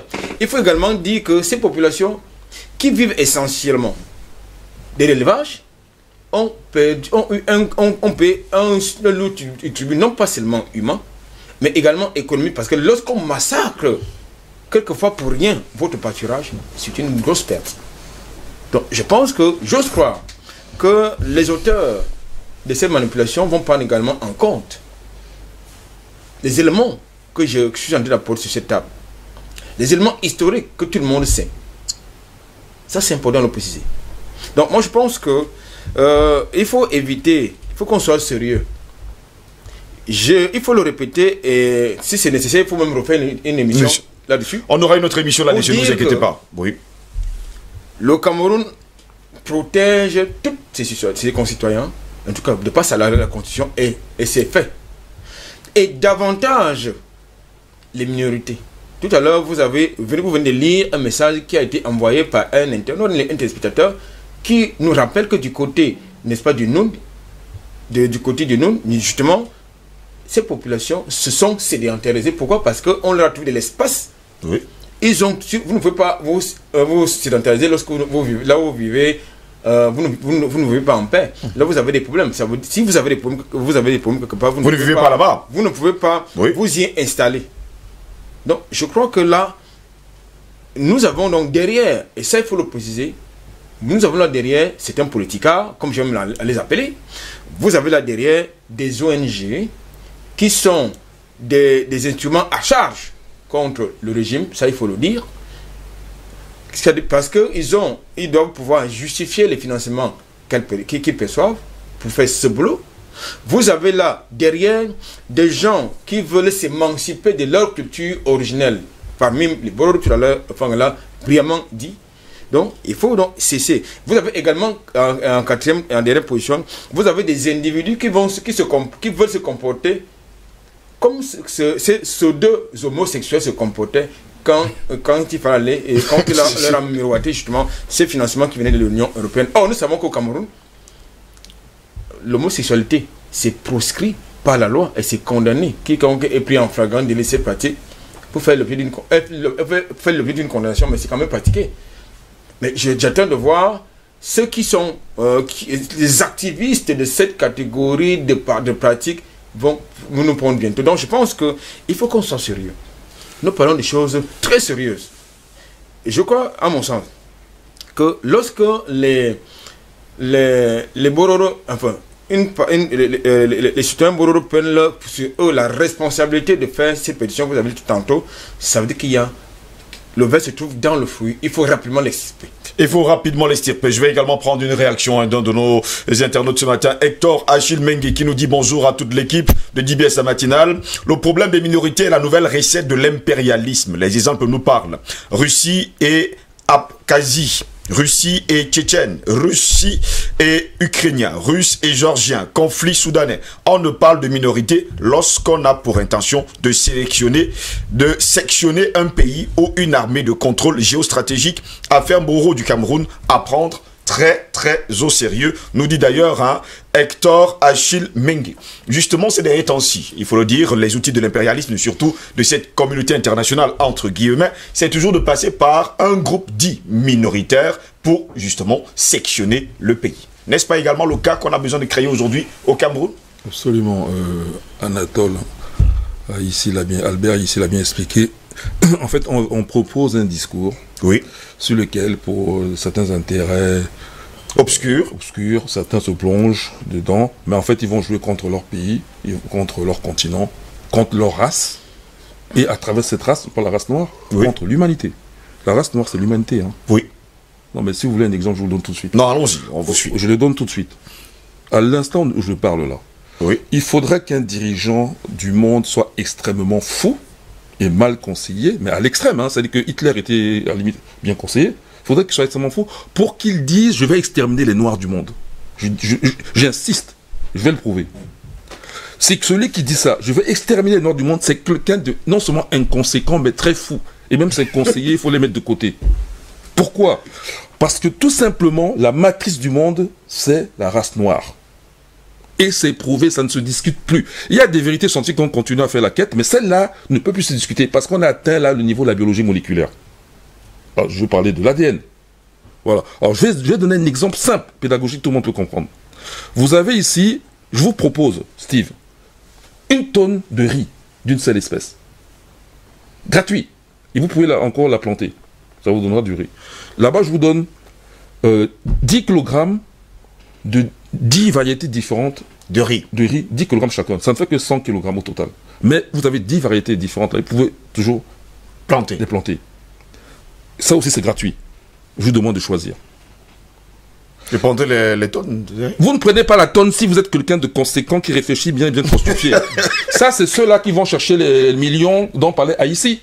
Oui. Vous n'allez pas prendre parce que dès qu'une maladie va atteindre cette tonne-là, ça bousille tout. Vous êtes fini. Mais la probabilité pour que les 10 ici soient atteints par une maladie est presque nulle. Ça peut atteindre 1, 2, mais vous avez quelques kilos pour planter. Oui. Donc l'intérêt intelligent, bien compris, c'est de prendre ça. Ça, c'est l'Afrique noire. Parce que l'Afrique noire, étant à l'origine de l'humanité, c'est l'espèce, enfin, en tout cas la souche humaine, qui a la plus grande variété biologique dans le monde. C'est les 10 grains de... les 10 espèces de riz, là. Les autres sont... On appelle ça, ça porte un nom, hein, on appelle ça l'effet goulot. C'est-à-dire que les populations qui ont quitté l'Afrique, qui sont sorties de l'Afrique, leurs gènes qu'ils ont emportés, c'est une fraction des gènes africains. Donc, comme ceci est bien compris, il est impossible, intellectuellement, quelqu'un de bien constitué, d'ordonner l'extermination de la race noire. Ce qui était possible jusqu'au XIXe siècle. Ça, c'est le premier point. Oui. Deuxième point, puisque ces impérialistes sont en mal de richesses qu'ils n'ont pas, ils n'avaient qu'à pas quitter l'Afrique, nous allons les diviser à notre tour. Parce que c'est ce qu'ils font, diviser pour mieux régner. De l'origine subsaharienne des Grecs, la Grèce ancienne, qui est la souche de la culture occidentale, les Grecs sont d'origine africaine, c'est prouvé. Je parle du grec bien blanc, même qu'il a les cheveux lisses, tout ce que vous voulez. Il est de souche africaine. L'ADN l'a prouvé. Les Grecs aujourd'hui n'ont rien à voir avec les Européens qui les entourent. C'est un problème bien connu dans les années 80 avec le démantèlement de la Yougoslavie. Une république qui s'appelle la Macédoine veut entrer dans la communauté européenne avec le nom de Macédoine. La Grèce s'y oppose. À l'époque, il fallait l'unanimité. Pourquoi la Grèce s'y oppose? Parce que pour eux, le nom de Macédoine vient dans le patrimoine culturel grec et qui n'a rien à voir avec les Macédoniens d'aujourd'hui, qui sont des peuples slaves et ne sont pas grecs. Conflit. Parce que les Macédoniens font remarquer que le tombeau de Philippe, le père d'Alexandre le Grand, est bien chez eux. Ce qui est vrai. On venait de le découvrir. Alors, comment faire? Comment faire? Eh bien, les tests ADN étant déjà connus, il y a une équipe de chercheurs qui s'est dit, nous allons faire l'investigation pour savoir si l'autochtonie, justement, si les Macédoniens sont des Grecs ou si ils sont différents des Grecs. Ok? Parce qu'on peut être d'une souche et perdre sa langue. Commencer à parler la langue et finalement, ils passent pour des Slaves qui ne le sont pas à l'origine. On a fait un test ADN, on a vu qu'effectivement, les Macédoniens et les Grecs, c'est différent. Mais on a essayé aussi de regarder qui est de souche, qui est l'autochtone dans la région. On voit que les Grecs ne sont pas des autochtones parce qu'ils ne sont pas apparentés aux autres. Il a donc fallu élargir l'échantillon à toute l'Europe. On a vu que les Grecs n'étaient pas apparentés aux Européens. Enfin, là, on a obligé d'élargir l'échantillon au monde entier. On a vu que les Grecs étaient apparentés aux Wolofs, aux Sérères, aux Peuls, bref, aux Noirs d'Afrique. Je ne plaisante pas, l'étude est connue. The Sub-Saharan Origin of the Greeks. Oui, allons-y, on suit. Connu. Ok? Vous pouvez aller sur Google, vous allez taper, vous allez trouver. Donc maintenant, je dis que les Européens, déjà, leur souche à eux, si on veut, on peut les diviser. Leur culture de base n'est déjà pas de chez eux. Elle est externe. Pourquoi? Ça vient de comment on les a, comment nous les avons, nous, nos ancêtres, les avons civilisés. Souvenez-vous de Champollion de Jeune, celui qui a défait les hiéroglyphes. Il est là pour la première fois, il fait un voyage en Égypte. Il est là devant les bas-reliefs, les monuments égyptiens. Et il demande, que faisaient les Grecs alors? Hein? Je suis là devant ces bas-reliefs, ces monuments bâtis, voilà. Et il se dit, avec la plus grande finesse, à l'époque des sauvages habitants de l'Attique et du Péloponnèse. L'Attique, c'est la partie asiatique de la Grèce et le Péloponnèse, la partie européenne. C'est Champollion qui parle des sauvages habitants. Okay? Ils ont été civilisés par les Égyptiens. Et les Égyptiens, c'est tous les Africains. Puisque nous savons, on a parlé des peuples d'origine d'Afrique, les Bassa, beaucoup de populations, enfin, tous les populations camerounaises viennent de là-bas, l'Égypte ancienne. Il y a très longtemps, bien sûr. Oui. Il y a eu des migrations, parfois dont on a parlé. Alors, donc, conséquence de quoi? C'est que c'est nous qui les avons civilisés. Et en les civilisant, leurs femmes ne voulaient plus d'eux. Donc, on fait les enfants avec nos ancêtres africains. Voilà comment le sang africain passe chez les Grecs. Ça reste dans l'ADN. Et peut-être que c'est l'origine de l'homosexualité des Grecs. Parce que faisaient les hommes grecs, puisqu'ils n'avaient plus leurs femmes? Un homme égyptien civilisé, à lui, il a 10 femmes. Ben, il faisait l'homosexualité. Et je n'ai pas fini. Je termine avec ça. Les Français, et je vais parler d'eux, parce que je connais quand même la France. Il n'y a pas si longtemps, n'ont-ils pas été critiqués pour le problème des Roms? Parce que j'ai parlé tout à l'heure des Gitans, des Gypsies, on les appelle Gitans, on les appelle Roms, on les appelle Manouches. Tout ça, c'est les mêmes populations qui sont nomades aussi en Europe, qui contiennent tomates jusqu'aujourd'hui. Dans la région de Grenoble, le gouvernement français a été interpellé par la communauté européenne à propos du traitement qu'ils ont infligé aux Roms. Non? Oui. Donc, il faut qu'ils s'occupent d'abord de leurs nomades chez eux, avant de venir voir chez nous pour nous diviser. Je pense que c'est clair, c'est bien entendu. Ces divisions doivent tout simplement cesser. Et c'est aussi à nous de ne pas prêter le flanc. Prêter le flanc. Voilà. Justement, à toutes ces manipulations. Patient Parfum d'Homme, finalement, dans la crise anglophone, on a l'impression que comme ça a échoué, on cherche maintenant un groupuscule de personnes, puisque la nouvelle tactique de l'impérialisme, c'est justement de trouver une minorité, et c'est servir de cette minorité pour justement venir s'ingérer dans les affaires d'un pays. Mais surtout, il ne faut pas qu'on se serve du peuple bororo oui. comme le fonds de commerce ou bien le tremplin par lequel on va arriver à cette à ces ambitions-là de certains esprits mal intentionnés tapis dans l'ombre. Parce que c'est un peuple noble. C'est un peuple qui défend sa culture. Je reviens sur la question d'ordre culturel. Qui défend sa culture. Alors, on ne peut pas, sous le fallacieux prétexte de vouloir arriver à des fins inavouées, instrumentaliser l'un des rares peuples qui fait encore la fierté de l'Afrique. Vous l'avez dit tout à l'heure. Il n'y a pas eu assez d'études, de documentaires sur un peuple comme sur le peuple bororo en Afrique. Dans 28 pays de l'Afrique, il faut le préciser. Mais pourquoi? Parce qu'ils ont cette richesse-là. Qui provient du fait que, en traversant les pays, en traversant pratiquement tout le continent, ils se sont enrichis au contact des autres peuples. C'est aussi ça l'avantage de leur mode de vie, de leur mode culturel. C'est au contact de d'autres peuples, vous vous enrichissez. Oui. Quand vous êtes sédentaire, au contraire, vous vous approvissez sans vous rendre compte. C'est pour ça que souvent quand j'entends les Européens dire qu'ils vont bloquer l'immigration, moi ça m'amuse beaucoup. Sans l'immigration, l'Europe n'est rien. L'Occident n'est rien. Sans l'immigration. Et c'est déplorable de voir que souvent, chez nous en Afrique, les gens font encore des barrières. Comme si les barrières artificielles qui nous avaient été imposées ne suffisent pas. On crée des murs pour soi-disant séparer les peuples. Je dis non. Laissez les peuples se frotter. C'est de là que va naître la dynamique qui va permettre, au peuple de mieux se comprendre, de mieux se connaître, comme Belek vient de le démontrer une fois de plus, mais surtout de comprendre que nous sommes un. Ici chez nous en Afrique, nous sommes la même. Nous sommes comme dans une famille où chacun, il y a une espèce de division de travail. Chacun allait vers le métier qui lui convenait le plus. Et ceux qui ont adopté le métier de pasteur ont adopté le mode de vie culturel de pasteur. C'est le cas. Oh non. On vous comprend complètement avec cette manga. On va revenir avec vous dans un instant. Les gens ont terminé, monsieur Patient Parfum d'Homme. Non, c'est propre à Fangwa. Tout à l'heure, on parle de l'Afrique, il nous ramène à David. Bon, ça se comprend. Allons-y. Donc c'est extrêmement dangereux de vouloir instrumentaliser ce genre-là. Mais parce que c'est pernicieux. Si on n'a pas le temps et la pédagogie nécessaire pour bien l'expliquer à la jeunesse bororo, certains peuvent commencer à comment dire ça, à faire, comment dire ça, de ces questions-là, des questions comme, comment dire ça, de se les approprier. Et ça, c'est très dangereux. C'est comme ça que la manipulation commence.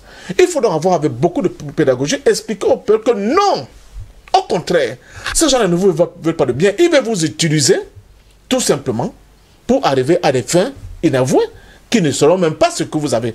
C'est la question, l'Amazonie, l'anglophone, elle est aussi celle-là. Hein? Oui.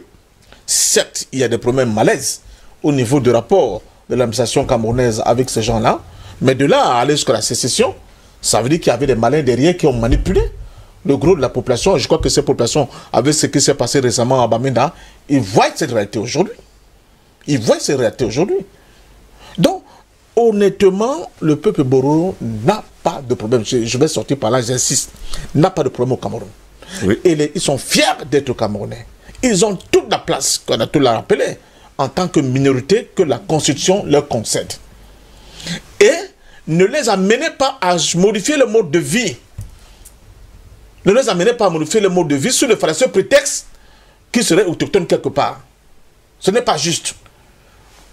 On a fait un débat ici sur les œuvres d'art. Oui. Tout ce que ces gens nous ont pris. On dit non, jetez ça. C'est la magie, c'est la sorcellerie. C'est ça que se retrouve dans leur musée. Et ils gagnent des milliards, des milliers de milliards par rapport à l'exposition de nos objets d'art. Ce fut notre mode de vie. Pourquoi l'avoir changé? Pourquoi nous avons dépossédé de ce que nous avions de fondamental dans notre culture, dans notre cosmogonie? Pourquoi?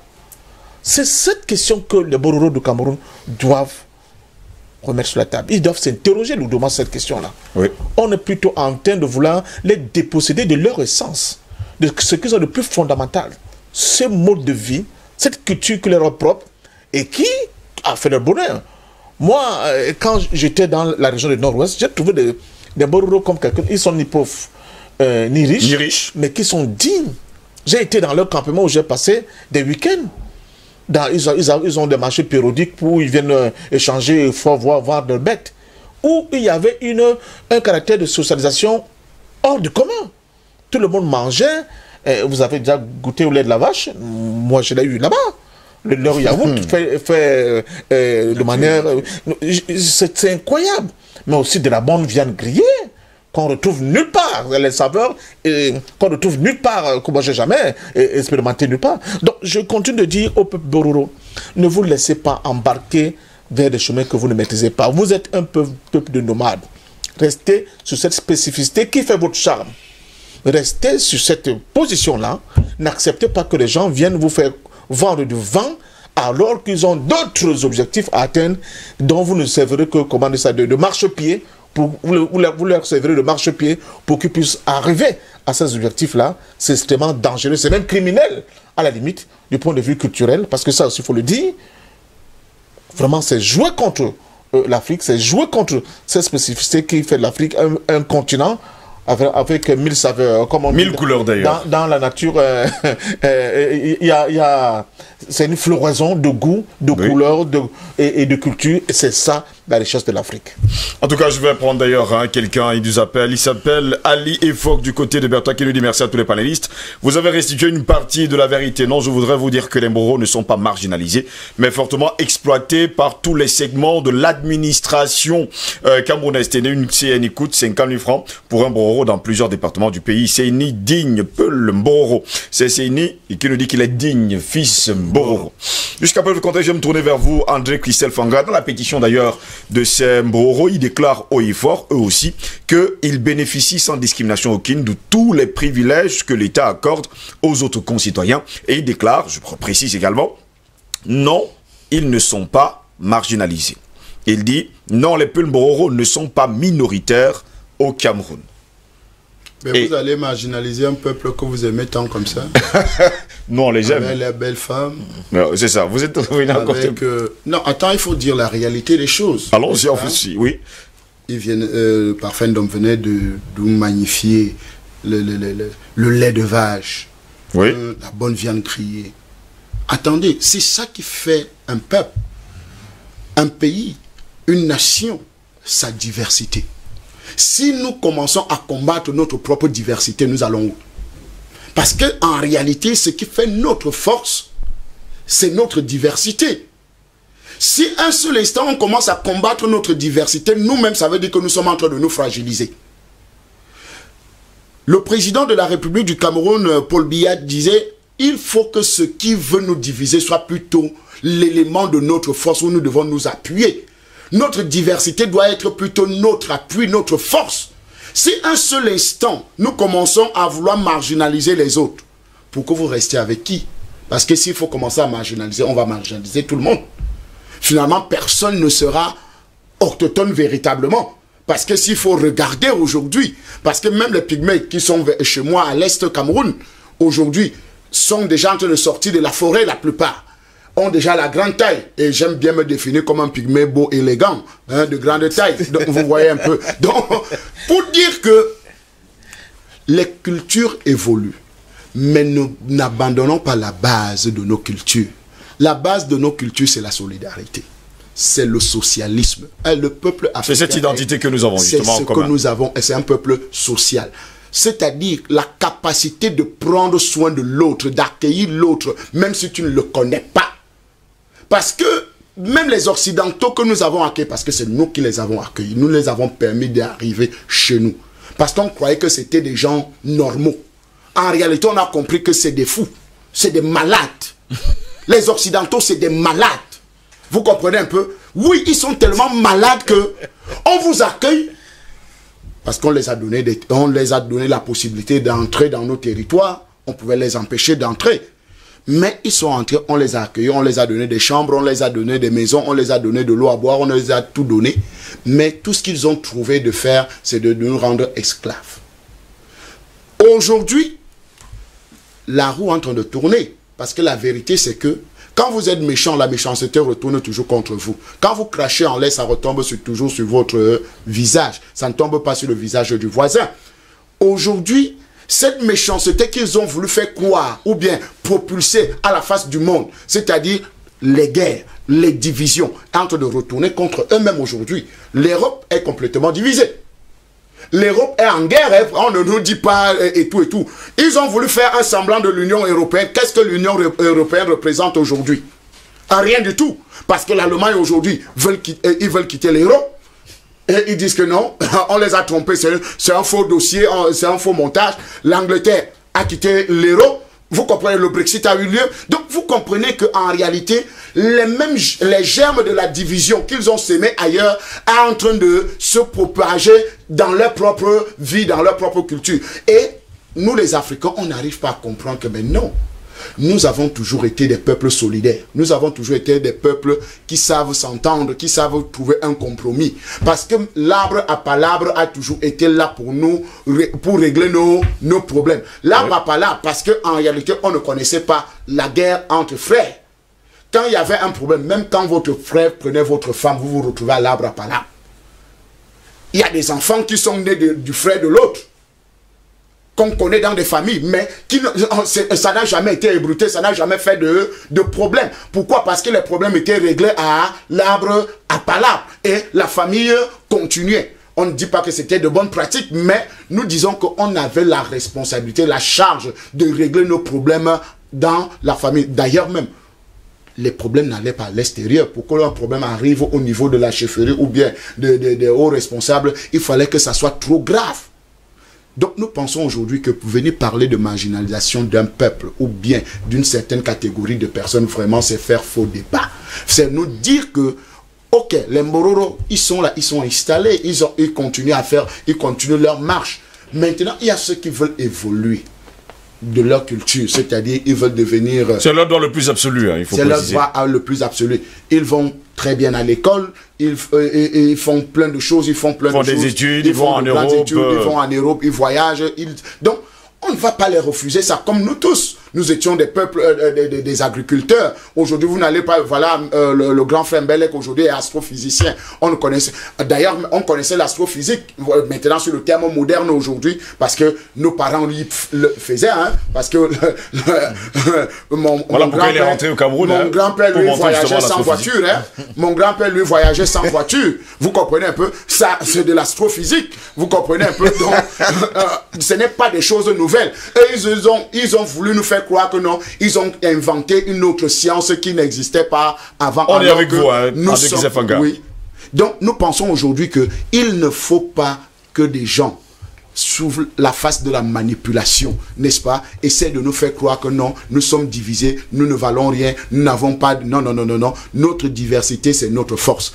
Arrêtez de marginaliser les Mbororo. C'est eux qui marginalisent les Mbororo en leur disant que non, vous avez des problèmes dans notre pays. Non, nous n'avons pas de problème avec des Mbororo. Moi, j'ai connu des Mbororo chez moi quand j'étais tout petit.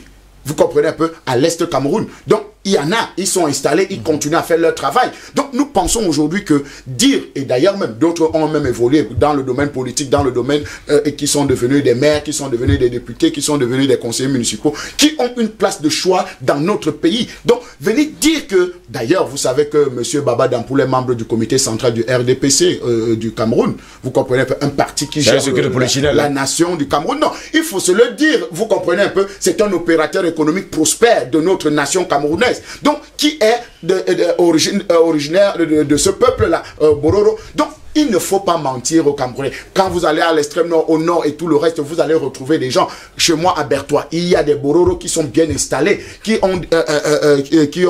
font de la politique. Oui. Donc, arrêtez de faire croire aux gens que non, il y a un peuple marginalisé dans cette nation. Et je crois que s'il y a même un peuple marginalisé, c'est chez nous les Pygmées. Messieurs, merci. Hein. Dans un instant, je vais vous donner une dernière prise de parole. Messieurs, plus que 10 minutes pour sortir de cette édition de DBS Matin. Permettez-moi de lire d'ailleurs les messages de nos internautes ce matin. Bonjour à tout le panel. Le problème de l'Afrique, c'est son histoire qui est tronquée, modifiée et de plus cachée car elle est enseigné aux jeunes générations par l'Occident dans nos écoles a pour but, et qui a pour but en tout cas de créer des sentiments de clanisme en Afrique. Pasteur Akamba Alex, la question de l'autochtonie ressemble à une discussion des enfants d'une même maison avec des chambres différentes pour savoir à qui a plus des droits. Merci, je suis un pygmée géant de l'Est comme mon frère Fanga. C'est bien sûr Pasteur Akamba Alex, il nous fait comprendre qu'il est de l'Est, lui également, et qu'il est un pygmée. Il est un pygmée, mais aujourd'hui il est géant. On vous comprend parfaitement à Kamba Alex. Population très sympa par leur mystique culturelle qu'elle propose à bon nombre. On les voit dans des quartiers et villages périodiquement, surtout les femmes. C'est dommage que qu'il y ait ce genre de problème. Mais la personne ne nous a pas laissé de nom. On espère tout simplement qu'elle va revenir pour donner son nom. Bonjour DBS Matin, vous êtes une fierté continentale et longue vie à vous. Sabam Malik depuis Chaourou, au Bénin, village de Yaïboni. Ah, vous avez le droit de le préciser, hein. Que vous êtes bien sûr Sabam Malik depuis Chaourou, au Bénin, village de l'ancien président béninois, Thomas Boni Yaï. On vous a compris Fatma, le message est passé, on l'a dit à la télévision. Mon très cher frère Steve, s'il vous plaît, pourquoi l'ONU viendra-t-il au secours des Mbororo? Nous les Africains, on peut facilement régler cette situation. Nous sommes les seuls peuples au monde qui règlent nos conflits dans nos maisons. C'est Koumou Papin depuis le Togo. Bonjour et merci à vous pour ce panel qui est un véritable cours d'histoire. Zongo SN Yakuba depuis le Burkina Faso. La ville c'est Sabou. J'espère que je prononce bien. Et pourquoi ils prononcent le nom des villes aujourd'hui, des villages? Oui, chacun donne sa ville. Là, il vient. Non, c'est juste pour... C'est pour dire qu'ils sont africains et qu'ils donnent le nom de leur village. C'est normal quand même. Bonjour à vous sur le plateau. Chaque peuple a son histoire. Respectons-nous juste. Hassan depuis Newbel. Voilà, lui il a dit qu'il a Newbel. Il est faut pas également oublier que Newbel, il y a également un quartier Newbel du côté des Bolova. Voilà. Messieurs, nous sortons de cette édition. Albert Anatola ici. Qu'est-ce qu'on fait maintenant pour terminer? Je voudrais d'abord rappeler, Steve Ngosko, actuellement il y a un débat qui fait scandale en France. Oui. Sur le débat sur le communautarisme. Je voudrais vous préciser que partout en Afrique, vous aurez un lycée français, une école française, un collège français, un centre culturel français, un restaurant français. Ça, c'est du communautarisme. Ça veut dire qu'ils ont copié le modèle africain. Parce que le modèle africain, c'est la communauté. Oui. Et ils ont copié ce modèle chez nous et ils veulent nous diviser. Écoutez, qui a intérêt à instrumentaliser et à manipuler la communauté Bororo? Ce sont justement ceux qui les tuent, qui ont intérêt à les manipuler, à les instrumentaliser. Tout à l'heure, il y a un internaute qui a estimé que les Bororo sont exploités tout ce genre. Oui. Mais écoutez, les Bororo vivent la même situation que toutes les autres composantes sociologiques du Cameroun. Il y en a qui ont des privilèges, d'autres qui n'en ont pas. Moi, je suis étonné de mon atelier chez moi. Mais je vais encore à pied, pendant qu'il y en a qui vont en Mercedes. mais oui, mais ça veut donc dire que tout le monde ne peut pas être, tout le monde peut pas devenir pape pour parler des choses. Non, il faut qu'on soit sérieux. Lorsqu'on parle des choses sérieuses. Ce qui est important, et je chute par là, il faut qu'on fasse très attention. Tout à l'heure, peut-être Fanga le disait en blaguant, mais c'est très sérieux ce qu'il disait. Chaque peuple a sa culture. Et dans la culture Boro, il n'y a pas que l'élevage. Vous avez les femmes qui sont des bonnes coiffeuses, des bonnes coiffeuses. Elles vous vendent souvent des choses... Pour les boutons, les produits pour les boutons, le visage qui fait mal, les aphrodisiaques. Et il faut quand même dire que c'est une population... Vous ne pouvez commencer aux aphrodisiaques, vous. Messieurs sont sérieux. Non, nous sommes très sérieux. Ça fait partie des éléments culturels. Oui. Elles vous vendent les très beaux bijoux qui sont faits à la main. Ça fait partie des éléments culturels. C'est une population peuplée. Ça, il faut aussi également le préciser. Parce que le débat pour également au niveau de la démographie africaine.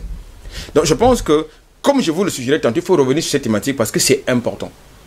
Que dans un contexte mondialisé où il y a des gens qui veulent encore chercher à balkaniser une partie du globe, il y a un souci à leur faire comprendre que ce n'est pas eux qui doivent, n'est-ce pas, imposer un nouvel ordre mondial. Non, ce n'est pas comme ça.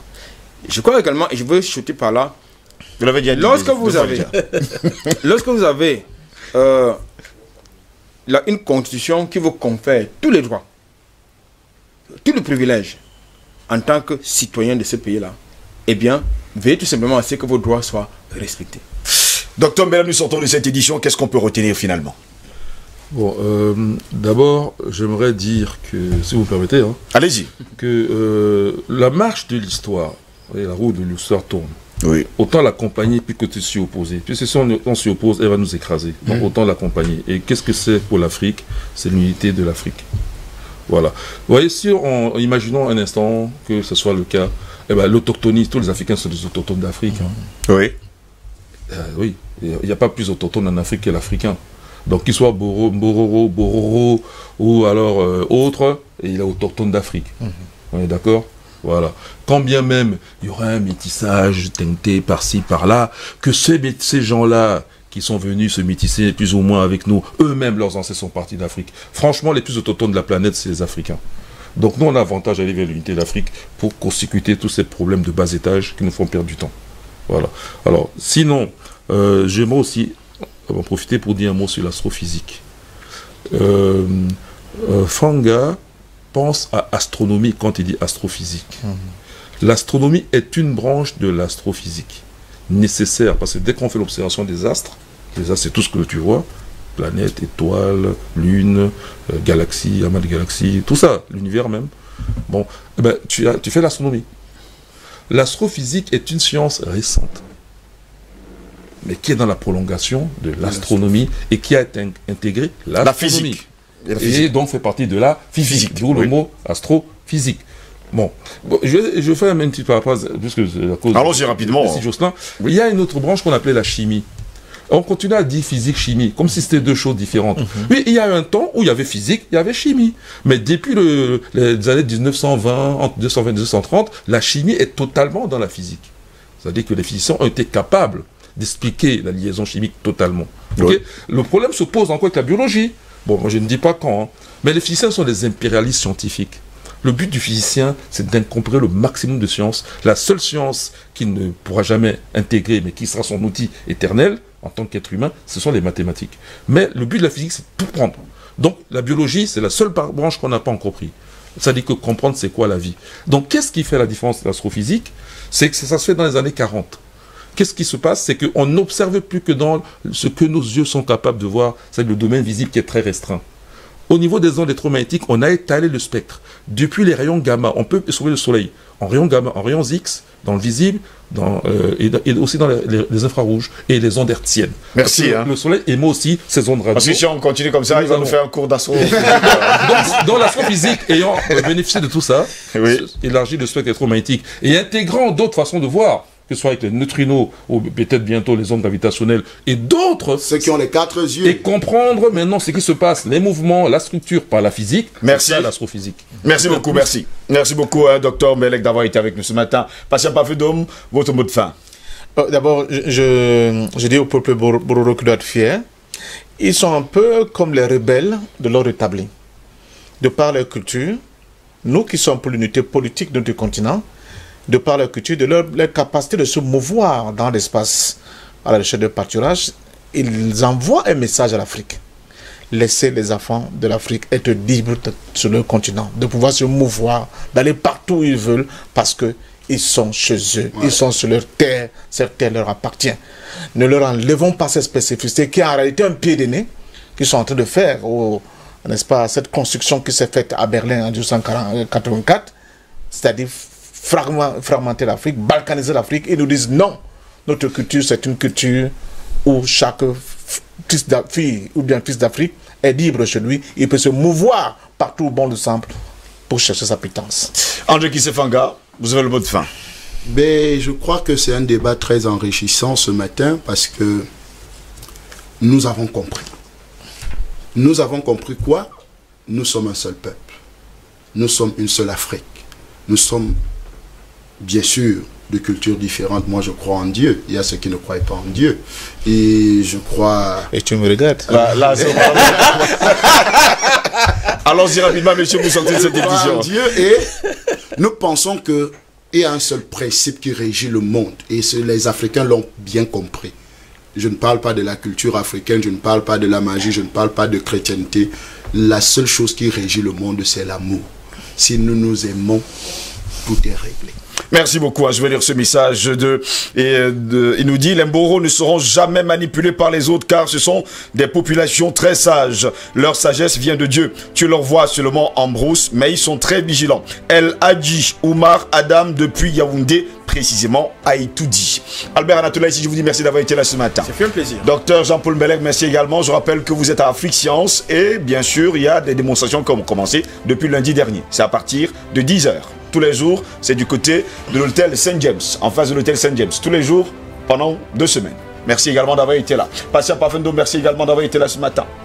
André Kisefanga, merci également à vous. Dieu bénisse le Cameroun et l'Afrique. Permettez-moi, messieurs, de lire, il faut le dire, cette dénonciation de la stigmatisation avilissante des peuples Mbororo comme peuple octonome et minoritaire du Cameroun au même titre que les Pygmées. Eh bien, il déclare, depuis la nuit des temps, nous, les peuples Mbororo, qui sont aujourd'hui présents dans 28 pays de l'Afrique, de par le monde, sommes connus comme un peuple nomade, éleveur invétéré, toujours en mouvement, à la recherche permanente du pâturage pour les bétails. Les peuples Mbororo ne seront jamais sédentarisés en un lieu fixe pour créer et fonder à eux un village propre et connu dont ils se réclameraient aujourd'hui autochtones de cette localité. Au Cameroun, nous bénéficions sans discrimination aucune de tous les privilèges que l'État accorde aux autres concitoyens.